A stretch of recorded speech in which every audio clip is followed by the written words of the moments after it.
Сайн байцгаана уу? Өнөөдөр та бүхэндээ Floor English сургалтын төвөөс there plus be буюу дээрээс дээр арын хэрэглээ мөн how many буюу хэд хичнээн бэ гэсэн there is болон there are-тай хэрэглэгддэг асуултын хэлбэрүүдийг үзэхээр бэлтгэж байна. Talking about the present буюу одоо цаг дээр ярихдаа бид нар there plus be буюу there is эсвэл there are-ыг хэрэглэдэг. За хизээ there is-ийг хэрэглэх вэ гэхээр use a singular noun or an uncountable noun after there is. For examples, there is a table lamp on the table. Singular noun. За жишээ нь нэг тооны зүйл. Уусаа singular буюу is-ийг болохоор бид нар нэг тооны зүйл дээр хэрэглэдэг штэ. Тэгээд мөн үүн дээр нэмэгдээд тоологдгүй зүйлийн араас there is-ийг авнаа гэд хэлсэн. За жишээ нь болохоор ширээн дээр нэг ширээнийг гэрлэнэ. Энэ болохоор нэг тоо. A lot of money in the bags. Цүнхэнд маш их мөнгө байна. How many bags? You don't know how many bags there are not. There are. Буюу тэнд одоо хэдэн жишг цүнх байгааг нь мэдэхгүй байгаа учраас энэ тоологдохгүй нэр үг гэж авч үзээд маш их хэмжээний мөнгө байна гэж энэ. There is болон there are нь болохоор байна гэсэн утгатай. За there is нь болохоор нэг тоон дээр хэрэглэнэ. There are нь болохоор олон тоон дээр хэрэглэнэ. За use a plural noun after there are. There are гэдэг олон тооны нэр үгийн араас хэрэглэнэ.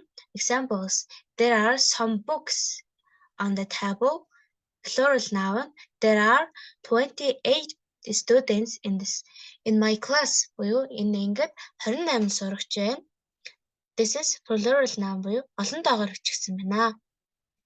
Talking about the present, there plus be use there is and there are with the vowels or a time.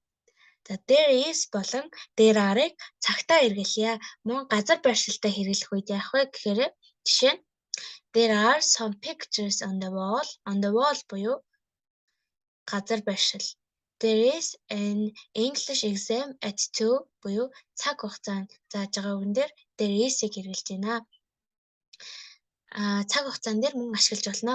За тэгээд энэ нь болохоор pictures буюу олон зурагнууд байгаа учраас an English exam буюу англи шалгалт гээд нэг шалгалт байгаа учраас is-ийг авч байна. Use not or no for the negatives. Буюу сөрөг өгүүлбэр дээр not эсвэл no гэдгийг хэрэглэе. For examples, there aren't any windows in the room. Энэ ангид ямар нэгэн цонх байхгүй наа. There are no windows in the room. Энэ ангид ямар нэгэн цонх байхгүй байна. There isn't an English exam at 2. 2 цагт ямар нэгэн английн шалгалт байхгүй гэдгийг болохоор not эсвэл no гэдгээр илэрхийлдэг. Байхгүй байна гэсэн санагтай. За yes no question асуултын хэлбэр дээр бид нар яах вэ? Begin your yes no question with is, there with singular nouns or uncountable nouns. За there is гэдгийг болохоор тоологддог нэг тооны нэр дээр эсвэл тоологддоггүй нэр үг дээр хэрэглэнэ. Examples: here's a question. Is there a zoo in the city? Энэ хотод амьтны үрэлэн байдгүй. Yes, there is. No, there is not. Буюу there isn't гэж явна. Is there any juice in the refrigerator? Yes, there is. No, there isn't. Буюу нэг амьтны үрэлэн ямар нэгэн juice гэдэг дээр болохоор одоо juice ямар нэгэн juice гэдэг нь бол uncountable noun байна те. Тэгэхээр is-ийг ашиглана. Is there гэд yes no question тийм үгүй юу гэдэг асуултыг асууж болох нэ. За begin your yes no question with are there with plural nouns. Олон тооны нэрнүүдийн өмнө болохоор бид нар are there-ийг хэлэлцэнэ. For example, yes no question: are there any eggs in the refrigerator? Хөрөгчөнд ямар нэгэн өндөг байна уу? Yes, they are. No, they aren't. Are there any good restaurants in the city? Restaurants буюу олон тоон дээр нь. Тэгэхээр ямар нэгэн ресторанууд энэ хотод байна уу гэхэд бол are буюу олон тооныг авнаа. Тэгээ yes, they are, no, they are not гэдээ авнэ. За, asking question with how many. How many гэсэн асуултуудыг яаж хэрэглэх вэ? Begin your question with how many when use the following words order. Эдгээр өгнүүдийн дарааллыг барьж агаад бид нар асуулт how many-тэй асуултыг зөвчнэ. За, энийг маш сайн чиглэх хэрэгтэй. За, ямар дараалалтай байдаг вэ гэхээр эхлээд how many гэсэн асуулт нь дараа нь асууж байгаа зүйл буюу object, subject маань олон тоогоор бичигдэнэ. Олон тоогоор бичигдэж байгаа юм чинь бид нар are гэдгийг авна. Тэгээд are there асуултын дээр бид нар чинь are there-ийг ашигладаг штэ. Харин өгүүлбэр дээр бол there are гэвчдэг. За тэгэхээр are there бичлээ. Тэгээд газраа бичээд тэгээд question mark буюу асуултын нэмгээд явах хэрэгтэй. Асуултын чинь. Жишээ нь энэ дээр болохоор how many бичлээ те. За жишээ нь энэ номонд хэдэн бүлэг байдаг вэ гэж асууя. Хэд хичнээн бэ гэдэг дээр те. За how many одоо бүлэг гэдэг үг маань бүлгүүд гэж бичих хэрэгтэй. Subject нь заавал plural байх хэрэгтэй. Chapters тэгээд олон тоо авч байгаа юм чинь are there байх хэрэгтэй. Chapters are there. Тэгээ хаана юм бэ? Энэ номон дотор гэж асууж байгаа. Тийм учраас in this book гэж хэлнэ. За хариулт нь болохоор 16 буюу 16. Тэгэхээр энийг бүтэн өгүүлбэрээр бол there are 16 chapters in this book. Энэ номонд 16 бүлэг байдаг гэж хэлгэнэ. How many students are there in your class? Танай ангид хэдэн сурагч байдаг вэ? 30 буюу 30 сурагч. Тэгвэл there are 30 students in my class. Манай ангид 30 сурагч байдаг гэд ингэж хариулах нь те. За тэгэхээр энэ өгүүлбэрийн бүтцийг маш сайн чиглэх хэрэгтэй. Яг энэ дарааллаар явдаг гэсэн үг. Тэгэхээр how many тэгээ subject нь болохоор олон тоогоор. Тэгээ subject нь олон тоогоор юм чинь are авна. Тэгээд are there in my home, in your class, in this book, in your country, in this country тэ гэх мэтлэн газар байршлууд тэгээд асуултын тэмдэг тавьдаг. За бүгдээрээ зарим нэг жишээнээр ажиллая. Жишээ нь this is an empty canvas. Буюу энэ самбар дээр ямар нэгэн юу ч байхгүй байна. There is nothing on it. Эсвэл энэ дээр юу ч алхаа гэж ингэж хэлж болно. За энэ дээр болохоор нэг шуу байна те. За сая болохоор the bird эсвэл the canvas гэж хэлнэ. The canvas isn't empty anymore. Isn't гэрэд биш байна те. Anymore гэрэд дахиад цаашид гэсэн үг empty хоосон. Тэгэхээр энэ самбар дахиад хоосон биш болчлоо. Дахиад үргэлжлүүлээд хоосон биш байна. There is a bird on the canvas. Энэ самбар дээр нэг шувуу байна. Тэгэхээр байна гэсэн санааг болохоор there is эсвэл there are авдаг. There is нь нэг тоон дээр эсвэл тоологдсон нэр үг дээр there are нь олон тоон дээр. За жишээ нь олон тооны самбар дээр олон уулнууд байна гэж хэлье. There are mountains. Нэр үг олон тоон дээр болдог хичээлийг санаарай. Тэгэхээр S дагавар авчдаг те. Mountains on the canvas. Canvas дээр уулнууд байна. There is a mountain and a man on the canvas. Тэн дээр нэг уул, нэг эрэгтэй байна. There are 4 mountains and a man on the canvas. 1, 2, 3, 4 буюу 4 уулын те 4 mountains and 1 man буюу a man байна гэдгийг бол there are гэдгээр хэлнэ. За нэг тооны зүйлүүдийн болохоор бид нар there is хэрэглэнэ. Жишээ нь there is a bird нэг шувуу, a man нэг эрэгтэй and 4 mountains 4 уул on the canvas олон дээр байна. Самбар дээр байна гэх мэтлээ. Is there a bicycle on the canvas? За bicycle буюу ундаг дагуу одоо энэ самбар дээр байна уу? Байхгүй нэ. За тийм учраас no there isn't буюу үгүй байхгүй наа. Эсвэл бүтэн өгүүлбэрээр no there isn't a canvas on the isn't a bicycle on the canvas гэж хэлэх нэ. За мөн олон таагаар хэрэглэхдээ are гэж хэлнэ. Are there cars эсвэл any cars on the canvas гэж хэлэх нь. За cars гэж асуусан ч болно эсвэл any cars гэж асуусан ч болох нэ. За тэгэхээр зурган дээр бол маш олон юм машинууд бол байхгүй юм тийм. Тэгэхээр no they aren't эсвэл no they aren't cars or any cars on the canvas гэж хэлэх нэ. За одоо нөгөө машин чинь энэ canvas дээр гардаг лээ тий. Тэгвэл are there cars эсвэл any cars on the canvas? Yes, there is. Эсвэл бүтэн өгүүлбэрээр yes, there is a canvas on the canvas. There is a car on the canvas гэж хэлэх нэ. За. Дараагийнх дээр нь болохоор are there cars эсвэл any cars гэж хэлж болно on the canvas. Тэгэхээр машинууд бол байна штэ тий. Энэ захтан самбар дээр canvas дээр. За тэгэнгүүт yes there are 3 canvas on the canvas. За тэгэхээр 3 байгаа учраас there are 3 cars болж байна. За canvas буюу энэ зураг зурдаг дотон даав гэлэн эсвэл самбар гэдээ ойлгочих болно. Is there a bicycle on the canvas? Yes, there is. Буюу бүтэн өгүүлбэрээр yes, there is a bicycle on the canvas гэж хэлэх нэ.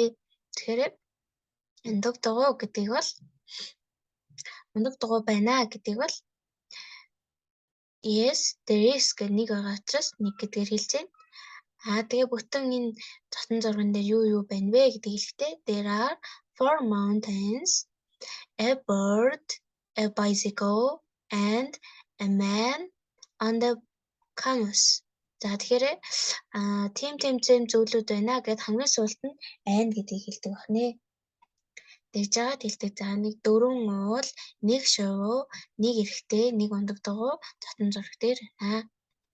There is a bird, a bicycle, a man and 4 mountains on the canvas. За тэгэнгүүт энэ дээр нэг шувуу, нэг ундаг дугуй, нэг эрэгтэй, 4 уул байна. There are 4 mountains, a bird, a bicycle and a man on the canvas. За тэгэхээр энэ хоёрын ялгааг харж байгаа те. There is гэдэг бол нэг тооны зүйлүүдийн урд бас хэлж болж байна. There are гэдэг болохоор заавал олон тооны нэрийн өмнө хэрэглэх нэ. 4 уул гэдгийг урталт нь гарах юм бол there are гэж хэлэх нь нэг шувуу, нэг ундаг дугуй гэх мэтлээ ярих байгаа бол there is-ийг хэрэглэж байна гэдгийг бас анхаараарай. You can get this slide photocopy and give out to the students before the next step. So, now it's your turn. Draw a picture on the canvas. За ингээд энэ өгүүлбэрүүдийг харж агаад энэ саяны дотн зурган дээр тэгэхээр зургуудыг зураарай гэж байна. First, ask questions to your friend about the canvas. Эхлээд найзуудаасаа canvas-ын талаар асуу. Жишээ нь болохоор эхнийх дээр is there a dog on the canvas? Are there any birds on the canvas? Where is the dog? It is on the garden. Where is the bird? They are on the roof of the house. Get your answer and draw your picture. За тэгэхээр энд татан зураг дээр нэг нохой байна уу? Энэ татан зураг дээр ямар нэгэн шувуу байна уу? За yes гэд хариулчих. Надад найзуудтайгаа хамтарч ирэх нь тий. За yes гэд хариулчлаа. There are 3 dogs in the canvas юм уу? 3 нохой байна. За нохой хаана байна вэ гэсэн чинь энэ garden буюу цэцэрлэгт хүрээлэнд байна. За шуунууд хаана байна вэ гэсэн чинь тэд нар болохоор байшингийн дээвэр дээр байна. За тэгэхээр энийг сая төсөөлж байгаа энэ затны зурган дээр найзтайгаа хамтарч их даалгарах нэ. За мөн эндгээр болохоор зургуудын одоо яг хаана байна вэ гэдэг байрлалуудыг эдгээр өгнүүдийг ашиглаж байрлалуудыг хэлээрэй гэж байна. Жишээ нь on the top of right hand corner гэдэг нь болохоор баруун дээд талын болонд гэсэн үг байна. On the top гэхээр дээд талд, right hand гэхээр баруун талд, corner гэхээр болонд, баруун талын болонд on the top of right corner баруун мөн адилхан энэ болохоор зүүн тал болох ёстой. Left hand of corner эсвэл энэ хоёр нэг товчилж хэлэхээр ингэж хэлж болно гэдгийг харуулсан байна. За гэхдээ энд бол зүүн тал бол left, энэ нь бол баруун тал right гэв тэ. On the left энэ болохоор шууд гараараа өвчч тэ. Бидний шууд 100 гар бол энэ тал байгаа. On the left, on the middle дуун тал, on the right баруун тал. Мөн on the bottom left corner зүүн талын доод болон bottom гэхээр хамгийн доод талын болон гэлнэ. On the bottom of right corner баруун талын хамгийн доод талын болон there is what? За энэ дээр юу байна вэ? Cars энэ тэ. За юу байна вэ? Нэг машин байна тэ. There is a car in this picture. There are 3 cars in this picture. За тэгээд яг зургийн хаана байна вэ гэдгийг мөн ашиглаад яг саяныхтай адилхан өөрийнхөө цотон зураг дээр зураг даалгавар нэгтэн. За хоёрт нь болохоор за богино тайлбар явъя. There is болон дээр арын хэрэглээ. There is a man on the roof буюу дээвэр дээр нэг эрэгтэй байна. There is a train at 7:30. Галтыг 10:30-д хөдлөнө. За there are 7 days in a week. 7 хоногт 7 week буюу 7 хоногт 7 өдөр байдаг. Хэмжлэнгээр бид нар ашиглаж болдог. There is гэдэг бол singular, there are гэдэг бол plural. За эдгээр диалогуудыг мөн уншиж танилцаад дадлагтай ажиллаарай. За there is and it is гэдгийг хэрэглээ. За there is гэдэг бол there is a book on the table, not it is a book on the table гэж ярьдаггүй. Тэгэхээр ширээн дээр нэг ном байна гэж ярьдаг болохоос ш тэнд энэ ном бол ширээн дээр байна гэж ярьдаггүй. За it is гэдгийг болохоор одоо жишээ нь I like this book. Би номд дуртай гэх юм бол энэ ном гэдэг бол this is it is гэж ярина. It is interesting. Энэ ном бол сонирхолтой гэж гэсэн утгыг илэрхийлж байгаа гэсэн үг. It гэдэг нь бол this book гэдгийг илэрхийлнэ. За compare харьцуулаарай гэж байна. What that noise энэ чимээ юу вэ? It is a train буюу that noise is a train гэсэн үг. There is a train at 10:30. It is a fast train буюу 10:30-д галт тэрэг байгаа. Энэ галт тэрэг маш хурдан буюу it гэдгээр болохоор the 10:30 train 10:30-ын галт тэргийг дүрсэлж байгаа гэсэн үг. There is a lot of salt in the soup. Энэ шүлэнд маш их юм salt давс байна. I don't like the apple ч юм уу те.